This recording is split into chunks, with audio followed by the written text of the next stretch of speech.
Marie-Estelle Dupont, 15h, 16h sur Europe 1. Romain Desarbres. Bonjour à tous, bienvenue sur Europe 1 pour Et si on en parlait avec Marie-Estelle Dupont. Bonjour Marie-Estelle. Bonjour Romain. Votre regard de psychologue clinicienne sur l'actualité, sur les choses de la vie à retrouver chaque jour entre 15h et 16h sur Europe 1, en podcast sur l'application Europe 1 et puis sur le site europe1.fr.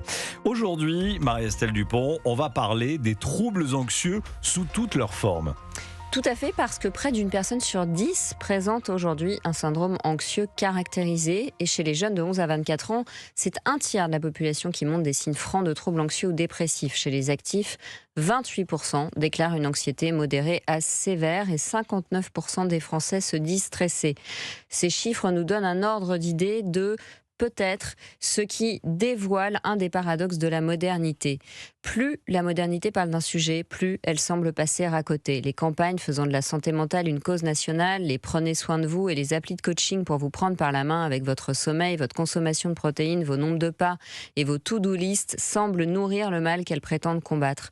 Et si l'anxiété, chers auditeurs d'Europe 1, était d'abord et avant tout la conséquence d'une vie où les liens s'appauvrissent?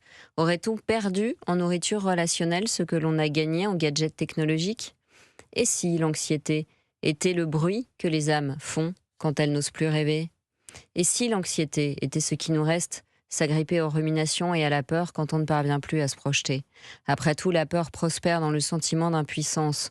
On a condamné la spiritualité pour crime d'irrationalité et la verticalité pour crime de domination. Fort bien, il y a toutefois fort à parier que si l'homme moderne est si anxieux, cela n'est pas sans rapport avec cette régression narcissique qui consiste à voir les liens affectifs comme une perte de temps et la performance comme l'horizon de toute existence puisqu'il est devenu le nombril du monde. Quelle injonction plus angoissante que de devoir tout contrôler. Et si notre société, en souscrivant à une définition erronée de ce qu'est l'homme, était une fabrique à troubles mentaux, à force de couper l'être humain de tout ce qui lui permet d'aller bien? Pour en parler, je reçois Johanna Micou, qui publie chez Erol avec Gwenaëlle Percio L'anxiété et la dépression 100% illustrée, livre que vous pouvez d'ailleurs gagner, chers auditeurs d'Europe 1, en vous inscrivant au Club Europe 1 en allant sur le site europe1.fr. Et je pense que cet ouvrage va en intéresser plus d'un.